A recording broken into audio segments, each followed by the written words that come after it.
Di puncak pegunungan bersalju tinggal seorang pemuda bernama Jiro bersama ibu dan adik-adiknya. Hari itu dia harus turun ke kaki gunung buat menjual kayu bakar pada para penduduk desa. Sayangnya Jiro baru bisa kembali pas sudah lewat waktu maghrib. Tetangganya yang lihat langsung menyuruh Jiro nginep buat malam ini, soalnya berbahaya kembali ke atas gunung. Apalagi sedang gempar tentang iblis pemakan manusia yang berkeliaran. Pagi-pagi benar Jiro pamit buat pulang. Hampir sampai rumah, dia mencium aroma aneh dari kejauhan. Kedua matanya terbelalak, tak percaya melihat semua anggota keluarga tewas secara mengenaskan. Jiro tahu ini bukan hewan liar.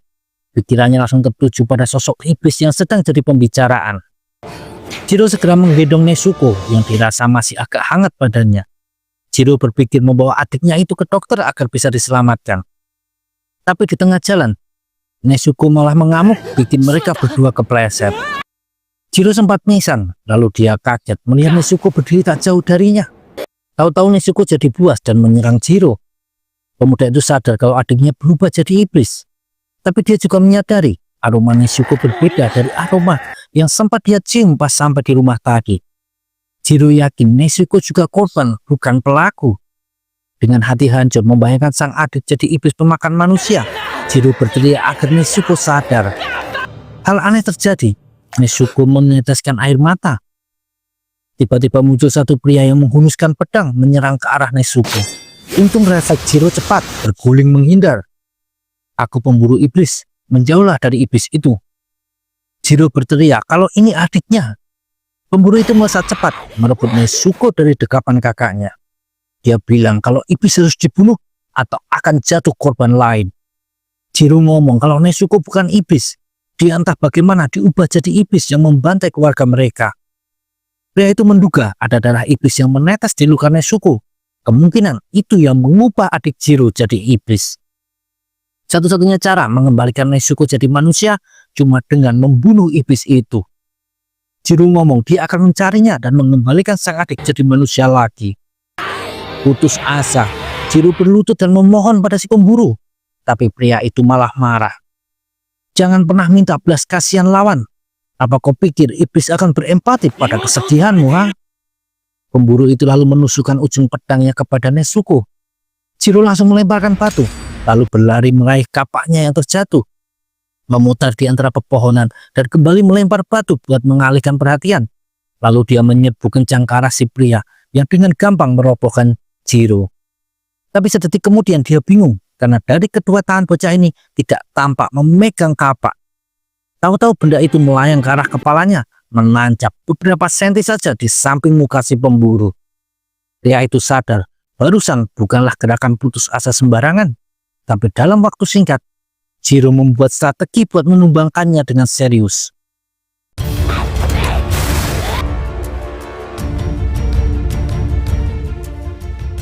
Tak berapa lama, Jiro sadar dari pingsannya. Dengan Nezuko di sebelah yang sudah ada sepotong bambu menahan mulut Nezuko. Tak jauh berdiri pria tadi yang menyuruh Yalba menemui seorang kakek bernama Urokodaki yang tinggal di kaki gunung Sagiri untuk berlatih jadi pemburu iblis kalau memang benar ingin mencari iblis yang membantai keluarganya. Katakan kau disuruh oleh Tomioka Gyun. Lalu pria itu pergi dengan cepat. Jiro tidak paham sepenuhnya, tapi dia bersyukur dirinya dan Nezuko masih hidup. Dua kakak beradik itu kembali ke rumah, memakamkan ibu dan adik-adiknya. Jiro berdoa buat arwah mereka, sedangkan Nezuko terlihat tenang, tidak lagi mengamuk. Jiro menatap jauh, ikhlas menerima takdir hidup baru yang harus dijalani demi menyembuhkan sang adik.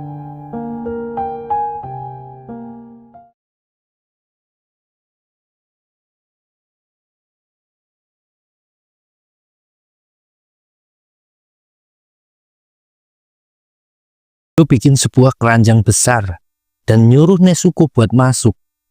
Dengan ditutupi selembar kain, Jiro melakukan perjalanan ke Gunung Sagiri sambil menggendong adiknya itu. Malam harinya, kakak beradik sampai ke sebuah kuil. Tapi Jiro malah terkejut. Ada satu iblis pemakan manusia sedang membantai semua penghuni kuil. Iblis itu langsung menyerang ke arah Jiro. Kekuatan fisiknya tidak main-main. Jiro bahkan tidak bisa menggeser makhluk itu sedikit pun. Tahu-tahu sesuatu bergerak. Nezuko menendang kepala si iblis sampai copot dari badannya. Baru sedetik Jiro bernapas lega. Tahu-tahu kepala iblis yang copot itu berteriak marah.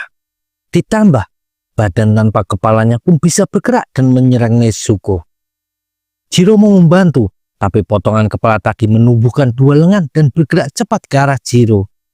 Beruntung kapak di tangan bisa menghalangi gigi-gigi tajam yang akan mengoyak badannya. Di sisi lain, Nezuko kewalahan dan malah dilempar sampai ke dalam hutan. Dengan nekat, Jiro menghantamkan kepalanya ke arah kepala iblis itu yang terkejut merasakan betapa kerasnya kepala bocah di depannya ini. Lalu sekuat tenaga, Jiro melemparkan kapak di tangannya, melayang cepat dan menancap erat di dahan pohon.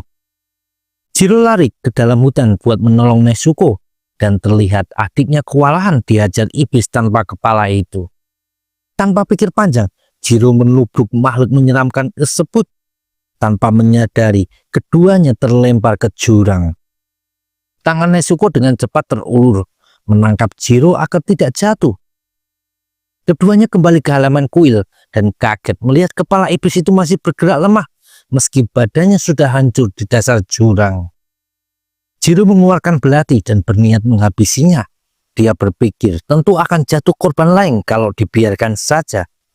Tahu-tahu seseorang menepuk pundaknya dari belakang. Seorang pria tua memakai topeng tengu. Kau tidak akan bisa membunuhnya pakai pisau itu. Jiro jadi bingung mendengarnya. Tahu-tahu matahari pagi muncul dan sinarnya langsung membakar habis kepala iblis di depan Jiro tersebut. Pria bertopeng itu ternyata kakek Urokodaki yang Jiro cari. Orang itu sudah tahu maksud kedatangan Jiro, tapi dia berpesan sebelum tujuannya tercapai, Jiro harus menjaga Nezuko agar tidak pernah menyerang manusia. Kakek Urokodaki berlari pulang ke gunung tempat tinggalnya. Di belakang ada Jiro yang mengikuti sambil menggendong Nezuko di dalam keranjang. Matahari hampir terbenam saat mereka sampai. Badan lelah sudah jelas dirasakan Jiro. Kakek Urokodaki menyuruh Jiro meletakkan Nezuko di atas tempat tidur yang sudah disediakan, lalu mengajak bocah itu masuk ke dalam hutan di gunung. Agak jauh mereka berjalan, lalu kakek itu ngomong, kalau ingin dilatih jadi pemburu iblis, dia harus bisa kembali ke pondoknya tadi sebelum matahari terbit. Jiro ditinggal sendirian di situ. Dia berpikir kalau ini tes kemampuan fisik. Meski lelah, tapi naik turun gunung sudah jadi kebiasaannya dari dulu. Namun tak disangka, ada banyak jebakan yang dipasang buat menghalangi langkahnya. Beberapa kali dia harus terjatuh dan dihantam kayu besar. Bocah itu berpikir sejenak, lalu memakai inderanya yang paling tajam, yaitu penciuman. Dia mengenali banyak aroma. Dia jadi tahu setiap ada aroma kakek itu mendekat, berarti jebakannya sedang datang. Meski beberapa kali tidak bisa menghindar dengan sempurna, tapi jelas lebih lancar daripada sebelumnya. Bulan masih terlihat dari jendela pondok. Saat pintu dibuka, tampaklah Jiro dengan badan penuh luka dan debu. Kakek Urokodaki menatap bocah bertekad kuat itu dan meyakinkan dirinya buat melatih Jiro. Pemburu iblis adalah organisasi rahasia yang tidak diakui oleh pemerintah. Jumlah mereka ada ratusan, dan tujuan organisasi itu cuma satu, memburu setiap iblis yang ada. Setiap pemburu berlatih sangat keras agar bisa menandingi kekuatan para iblis pemakan manusia yang dari fisik sudah jelas lebih kuat dari manusia biasa. Makhluk-makhluk itu juga punya kemampuan regenerasi yang luar biasa, bahkan bisa menumbuhkan anggota badan yang dipenggal. Karenanya, jadi pemburu iblis berarti siap mempertaruhkan nyawa mereka. Kakek Urokodaki adalah orang yang bertugas menyiapkan calon pemburu untuk mengikuti ujian jadi pemburu iblis yang sah. Seperti Jiro ini, setiap hari dilatih sangat keras. Dari latihan fisik ekstrim, naik turun gunung yang dipenuhi jebakan mematikan, sampai dengan latihan berpedang. Harapan terhadap adiknya lah yang bikin Jiro melalui 1 tahun penderitaan itu dengan tabah. Suatu hari kakek Urokodaki mengajak Jiro berdiri di depan sebongkah batu besar. Dia bilang persiapan terakhir Jiro adalah membelah batu besar itu dengan pedangnya. Jiro tentu kaget. Belum pernah dia lihat ada orang yang bisa menebas batu dengan pedang, apalagi batunya sebesar ini. Kakek Urokodaki tidak ngomong apa-apa lagi. Dia cuma berjalan pergi dan tak pernah terlihat lagi. Setiap hari Jiro mengulang latihan yang sudah diajarkan. Setiap hari juga dia coba membelah batu itu, tapi tak berhasil. Berminggu-minggu bikin Jiro hampir putus asa. Pas tahu-tahu muncul di hadapannya satu orang memakai topeng rubah. Orang itu langsung menyerang Jiro dengan pedang kayunya. Dia menantang Jiro berduel. Kau takkan bisa melukaiku, dan aku akan mengalahkanmu dengan pedang kayu ini. Benar saja, si topeng rubah bisa bergerak sangat lincah. Jiro tidak bisa mengikutinya sama sekali, dan satu serangan menumbangkan Jiro. Bocah itu terbangun dengan seorang gadis berjongkok di sampingnya. Gadis itu bernama Makoma. Dia bilang mulai besok akan mengawasi latihannya Jiro. Makoma memperbaiki setiap gerakan Jiro yang kurang tepat. Dia juga mengajarkan teknik pernapasan yang dikatakan jadi satu-satunya cara memperkuat dan mempercepat gerakan manusia untuk bisa sebanding dengan para iblis pemakan manusia. 6 bulan latihan lebih keras dijalani. Dan tibalah hari, Jiro berhadapan lagi dengan Sabito, si topeng rubah. Kali ini Sabito tidak pakai pedang kayu, melainkan pedang asli. Entah kenapa, Jiro merasa dia sudah siap bertarung serius. Duel itu berlangsung sangat singkat. Tebasan pedang Jiro lebih cepat daripada Sabito membelah topeng rubah itu. Wajah Sabito terlihat senang, sekaligus sedih. Begitupun dengan Makoma. Gadis itu ngomong agar Jiro jangan melupakan semua hal yang sudah dia pelajari. Lalu Makoma dan Sabito menghilang bersamaan dengan kabut tebal yang muncul.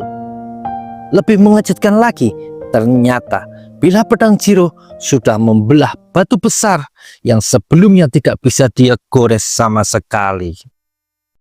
Urokodaki muncul, menghampiri Jiro dan mengucapkan selamat atas kerja kerasnya selama ini. Mereka kembali ke pondok dan merayakan selesainya pelatihan Jiro dengan makan-makan. Kakek itu ngasih topeng ke Jiro dan bilang kalau benda tersebut bisa menjauhkan dari kesialan. Pagi hari tiba dan sudah saatnya Jiro untuk berangkat. Bocah itu sampai di sebuah kuil, yang mana banyak juga calon-calon pemburu sudah hadir di situ. Para peserta dikirim ke dalam hutan. Di situ mereka harus bertahan dari para iblis yang muncul. Awalnya Jiro sedikit gugup, tapi berkat latihan kerasnya, dia bisa menghabisi 2 iblis dengan mudah.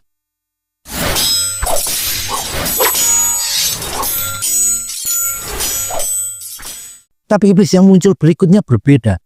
Badannya besar dan terlihat sangat buas. Jiro menyaksikan satu peserta dilahap mulut besar si iblis, dan badan makhluk itu langsung bertambah besar. Jadi iblis bisa merubah ukuran dan juga menambah kekuatan dari semakin banyaknya manusia yang mereka makan. Satu peserta lain tertangkap. Jiro segera melesat dan memotong satu dari banyaknya tangan iblis itu.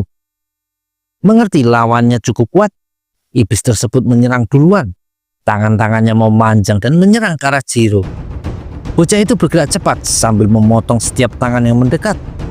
Lalu dalam satu lompatan cepat, dia sudah berada di dekat lawannya.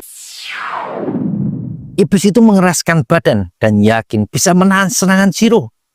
Dengan mantap, Jiro melayangkan satu tebasan cepat dan kuat.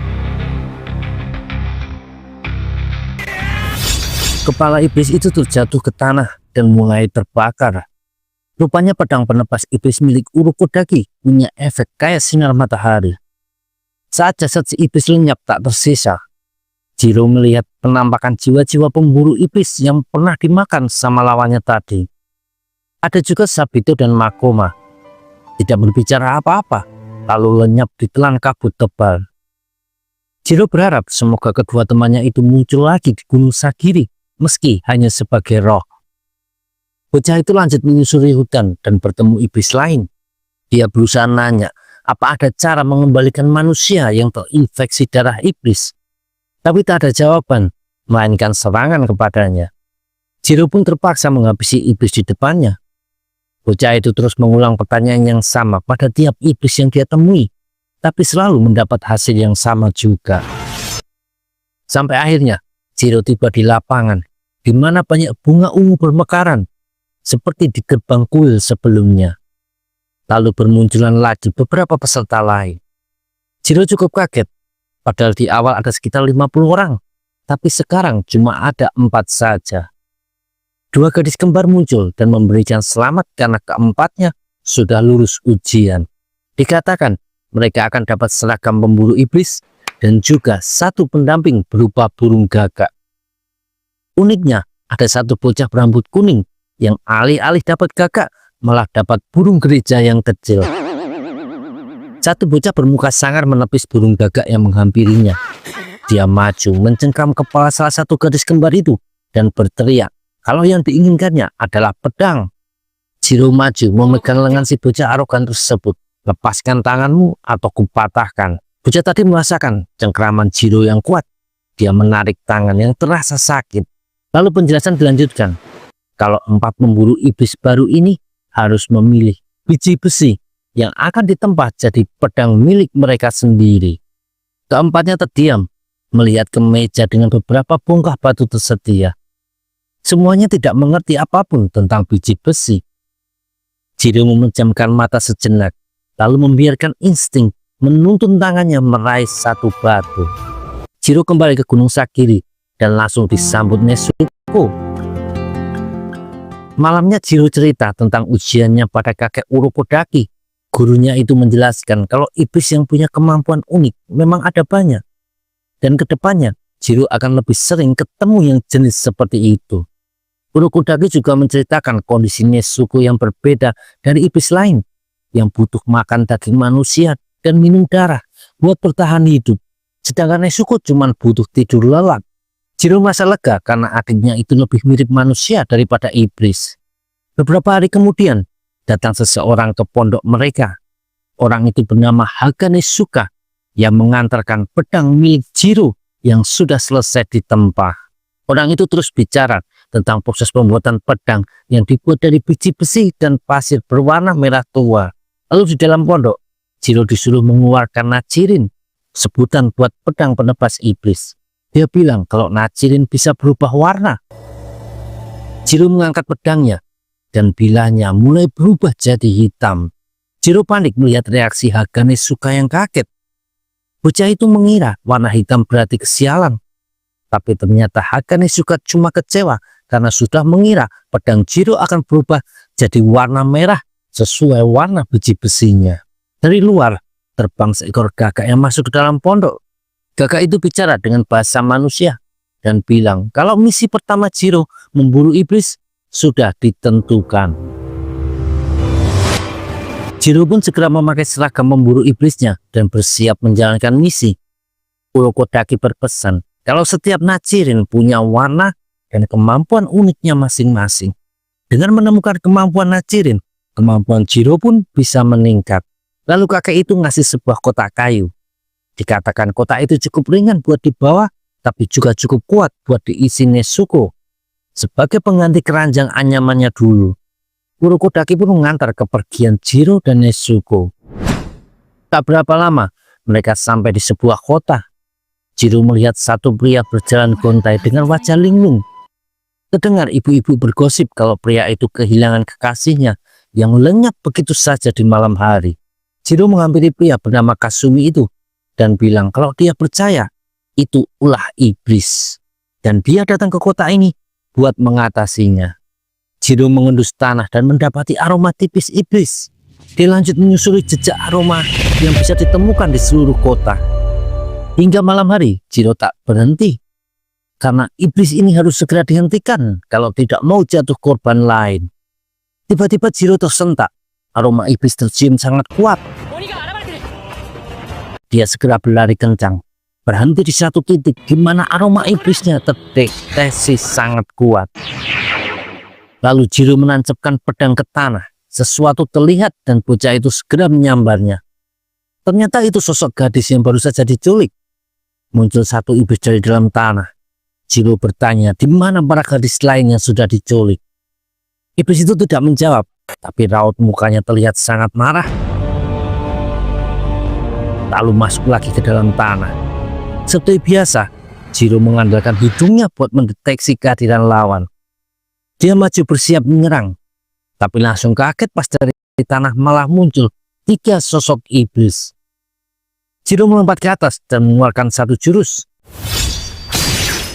3 tangan berhasil terpotong, tapi Jiro tahu itu tidak cukup karena para iblis bisa regenerasi. Gawatnya, 3 iblis itu sekarang muncul agak berjauhan dan melakukan serangan beruntun, bikin Jiro sibuk menghindar dan tidak sempat menyerang balik sampai satu iblis berhasil mendekat dan cakarnya hampir kena ke muka Jiro. Satu tendangan keras dari Nezuko bikin kepala si iblis berputar beberapa kali dan membuatnya roboh ke tanah dengan leher patah. Iblis lainnya justru kaget melihat ada pemburu yang punya rekan sosok iblis. Jiro menatap adiknya yang berjalan menghampiri Kasumi dan memegang lembut kepala pemuda dan gadis yang digendongnya. Nezuko seperti melihat 2 adiknya yang sudah meninggal. Jiro teringat Urokodaki yang bilang, setiap kali Nezuko tertidur, kakek itu selalu ngasih sugesti yang sama. Pertama, manusia adalah keluarga dan lindungilah keluarga. Lalu yang kedua, jangan ampuni iblis yang menyerang manusia.